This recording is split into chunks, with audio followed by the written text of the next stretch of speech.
Kinabukasan, sabay na bumaba ng lobby sina Malu at Samantha para sa kanilang soundcheck. Tahimik sila, pero ramdamang bigat sa pagitan nila.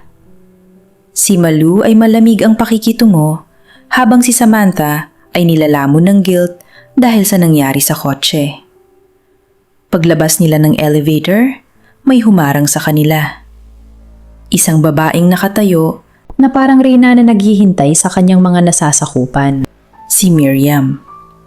Suot nito ang isang eleganting itim na abaya at nakataas ang kilay habang papalapit ang dalawang magkaibigan. Huminto sina Malu at Samantha. Miriam looked at them with cold, calculating eyes. I saw you last night. Miriam started, her voice calm but cutting like glass. With Muhammad. Napakunot ang noo ni Malu. Akala niya ay isa lang itong naguguluhang babae. She stepped forward, protective of her relationship. Excuse me? Who are you? I think you're confused. I am Muhammad's girlfriend. Miriam looked at Malu and laughed sarcastically. You? Muhammad's girlfriend? Maybe you're the one who's confused. Her expression hardened. No, I'm not blind. I know what I saw. After having dinner with the four of you, including Ali, I followed Muhammad's car. She took a step closer, her eyes darting between the two Filipinas. I saw him drop Ali off first. Then he dropped a girl at this hotel, which I saw was you. Turo ni Miriam kay Malu. So that leaves you. Turo naman niya kay Samantha, na biglang nanlamig. To be the girl left in the car with him. I saw you stop near the corniche in the dark. I saw you hug, and I saw you kiss. Patuloy pa sanang kukumprontahin ni Miriam si Samantha. Pero sa puntong yun, wala na silang pakialam sa sinasabi nito. Nakafocus na ang buong atensyon nila sa isa't isa. Tumingin si Samantha kay Malu. Nakita niya ang pagkabigla sa mukha ng kaibigan niya. Alam ni Malu kung ano ang tinutukoy ni Miriam. Ang pharmacy trip na hindi nangyari. The pieces clicked together. Nagsimulang bumaha ang luha sa mga mata ni Malu. Nanginginig ang boses niya na magtanong siya kay Samantha. Sam? Is it true? Hindi makasagot si Samantha. Nagsimula na rin siyang umiyak dahil sa tindi ng guilt.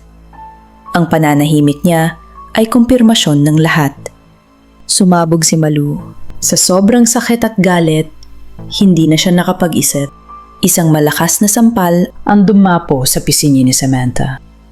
Umalingaw-ngaw ang tunog sa lobby. Napahawak si Samantha sa mukha niya. Tumulo ang luha dahil sa sakit at kahihiyan. Natawa si Miriam nang makita ang nangyari. Oh, so you mean to say Muhammad is playing you both? She shook her head in mock disbelief. Now I understand. He's just having cold feet. He's just taking some time to have his last round with cheap distractions before he comes home to me. His future wife. Iniwan ni Miriam ang mga salitang yon na parang lason sa hangin at tumalikod na, satisfied sa gulong ginawa niya. Napatulala din sina Malu at Samantha kay Miriam upon hearing the word future wife. Nang makarecover, ibinaling ni Malu ang atensyon kay Samantha. Ahas ka!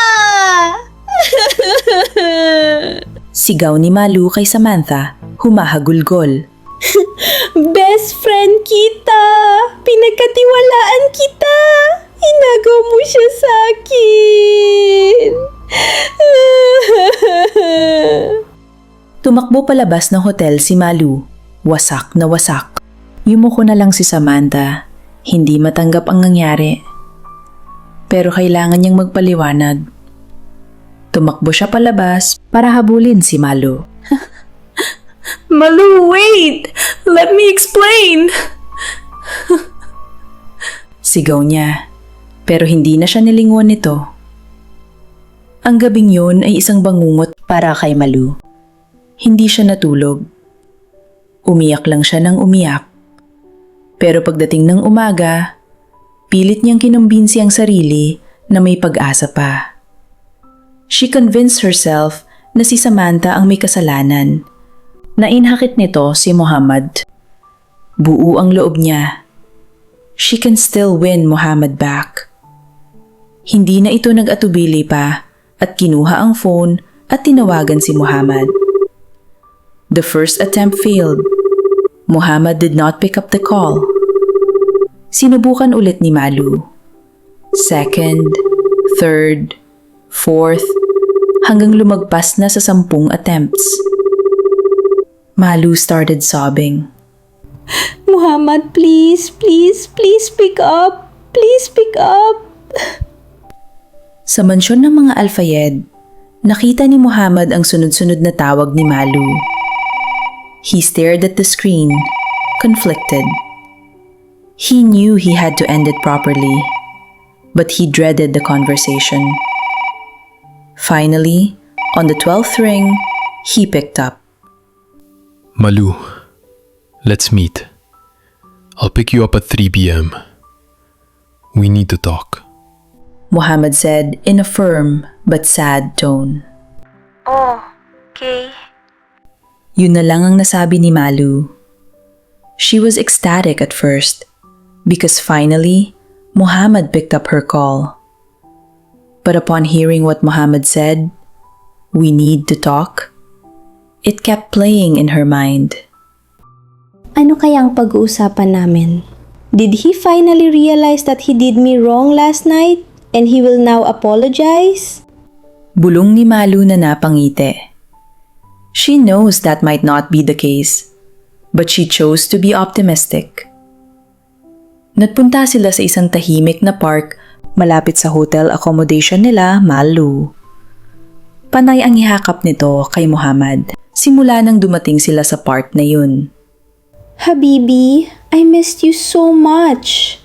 Malambing na sabi ni Malu, trying extra hard to be sweet and affectionate, hoping to erase the tension of the previous nights. Sinubukan ni Muhammad na gantihan ng yakap. Sinubukan niyang ibalik ang dating sigla ng pakiramdam niya kapag kasama ito. He knows this is not why he met up with her, but he just wants to see or feel for himself if what he really feels for Samantha is real. Pero kahit anong pilit niya, ang isip niya ay lumilipad. Sa bawat paglingon niya, parang nakikita niya ang anino ni Samantha. At kapag pumipikit siya, wala siyang ibang nakikita, kundi ang mga labi ni Samantha. He remembered the intensity of their kiss in the car. How real, how desperate, and how right it felt. Nothing compared to that moment. Ang bawat haplos ni Malu ngayon ay parang mali, parang kulang. Napansin ni Malu na wala sa kanya ang atensyon ni Muhammad. Kahit nakayakap ito pabalik, ramdam niya ang layo ng isip nito. Kinabahan si Malu. Desperada na siya. Kailangan niyang bawiin ang atensyon ni Muhammad. Kailangan niyang siraan si Samantha para siya ang magmukhang biktima. Habibi, don't worry about last night. Even though you weren't able to find an open pharmacy to buy me some medicine. I mean, you're driving. It's hard to look while also driving, right?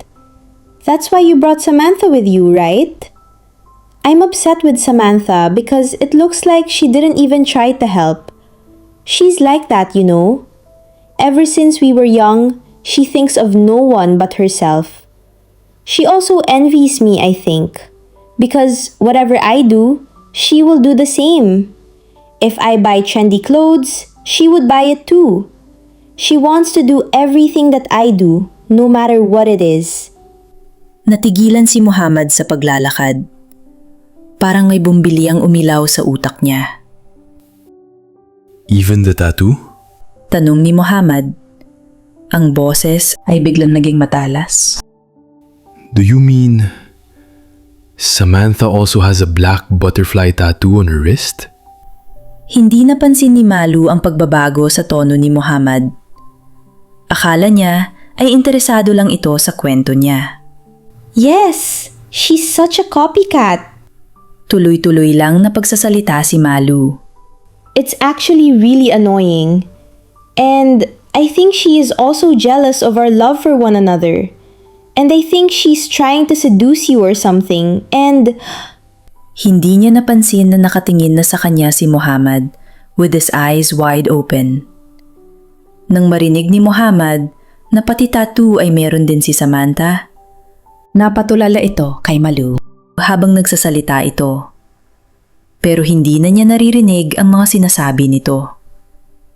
His heart was thumping so fast, it felt like it would jump out of his chest. Then he asked Malu, Which wrist is hers on?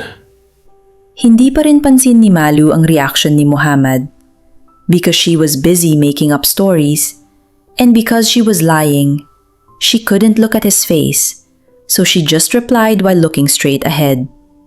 on her right wrist. Then she continued blabbing again. But it seems Muhammad has been transported back to the time he chanced upon that mysterious girl in the Bacala. Ang babaeng naka-hoodie na nakaagaw niya sa pagbili ng instant cup noodles. Ngayon niya lang naalala na ginamit nito ang kanyang kanang kamay. At doon niya nakita ang tattoo. On her right wrist. Medyo bulong na sinabi ni Muhammad, pero narinig pa din naman ito ni Malu. Yeah, she also got a tattoo because I told her I want one.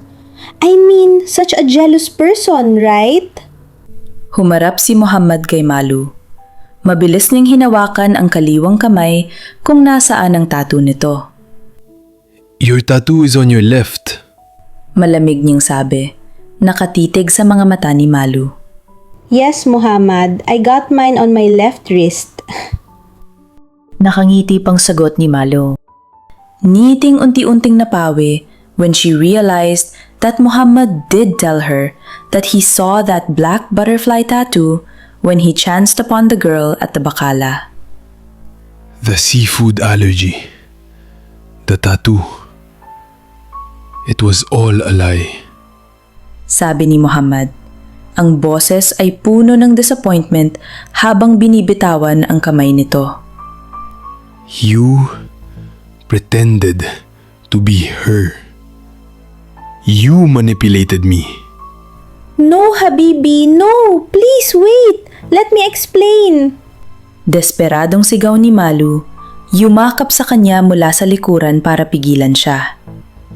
Umiiyak na ito ngayon. Hibak, Habibi! I did it because I love you! Don't leave me!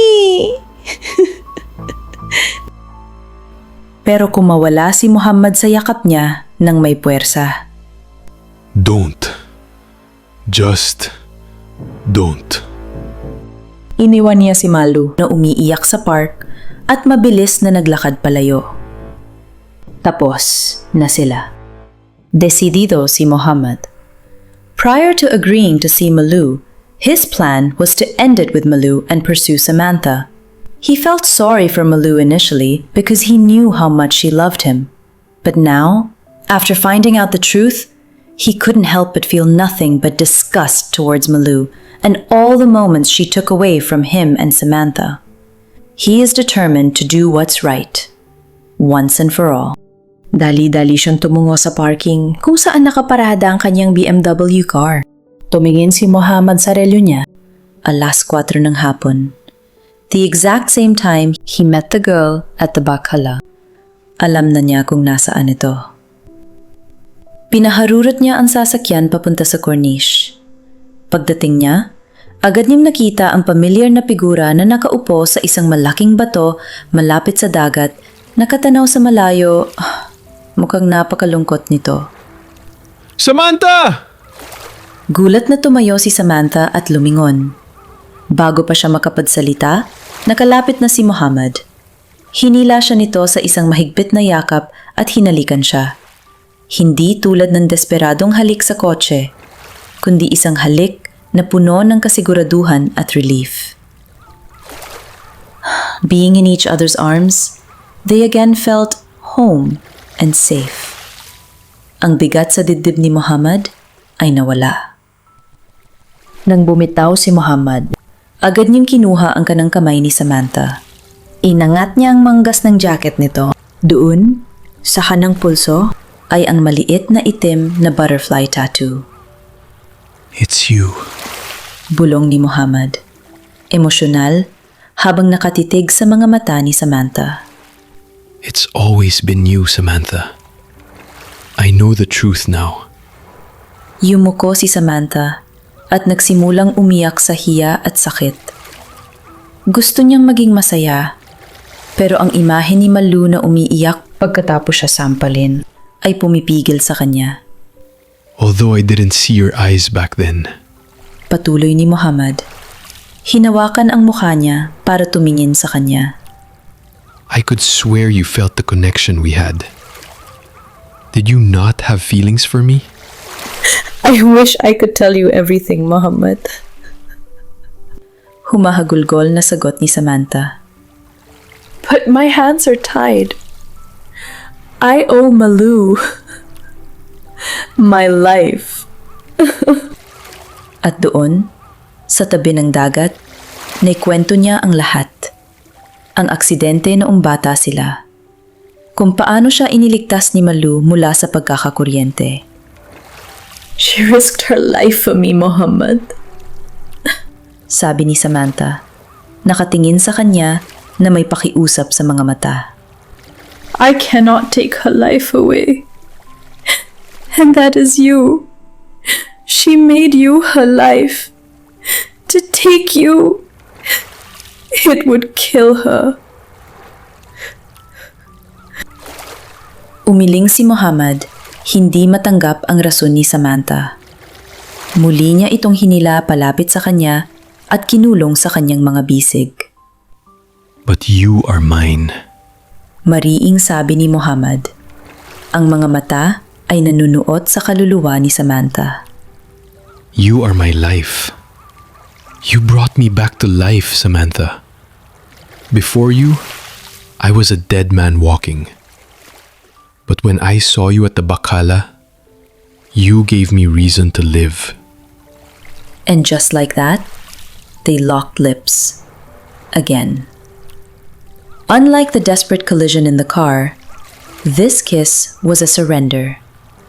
It was a soft, lingering seal on a promise written in the stars. Ang init ng kanilang mga labi ay tila nagbubura sa lahat ng ingay ng mundo. Nag-iiwan lamang ng purong katotohanan na silang dalawa ay itinadhana para sa isa't isa.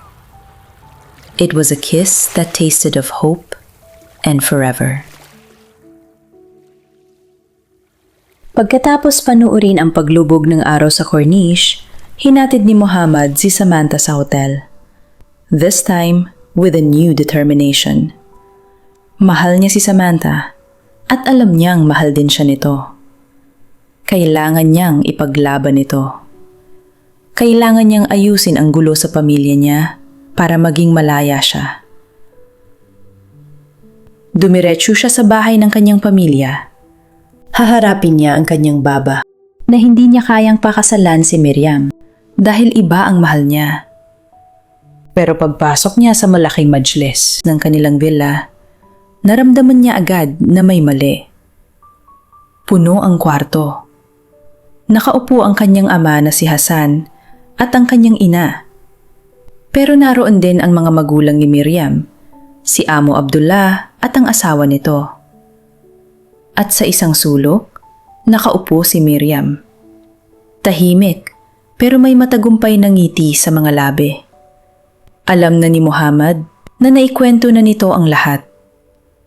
Huminto si Muhammad sa gitna ng kwarto. Ang bigat ng hangin ay nakakasakal. Nakatingin silang lahat sa kanya nang may paghuhusga. Tumayo ang kanyang ama, si Hassan. Ang mukha nito ay puno ng galit na pilit tinitimpi. Muhammad, Panimula ng kanyang ama, ang boses ay dumadagundong sa katahimikan. Miriam has told us everything about your escapades. Your shameful behavior with those foreign women. Bumuka ang bibig ni Muhammad para magpaliwanag. You have brought shame to this family. Honor is everything, and you have tainted ours. Huminga ng malalim si Hasan bago ibinagsak ang hatol na wawasak sa bagong pag-asang nabuo sa puso ni Muhammad. To repair the damage you have done and to ensure you fulfill your duty, I have pulled some strings with the authorities and the religious courts. Tumingin si Hasan ng diretso sa mga mata ng kanyang anak. The wedding will not happen in 2 months, Muhammad. You will marry Maryam in 2 weeks. Nanigas si Muhammad sa kinatatayuan niya. Tumingin siya kay Miriam na ngayon ay nakangiti na ng hayagan. Ang mga pader ay tuluyan ng nagsara sa kanya. Just when he thought he had found a way to escape, parang unti-unting lumiliit ang chance para magkasama sila ni Samantha. Maraming salamat kabayan sa pagsubaybay sa Kwentong Pag-ibig True Stories channel. Favor naman dyan pakihit naman ng like and subscribe para ma-notify ka kapag na-publish na ang next chapter nitong Tagalog True Stories na talaga naman kaabang-abang at magpapakilig sa inyo. Maraming salamat ulit at hanggang sa susunod.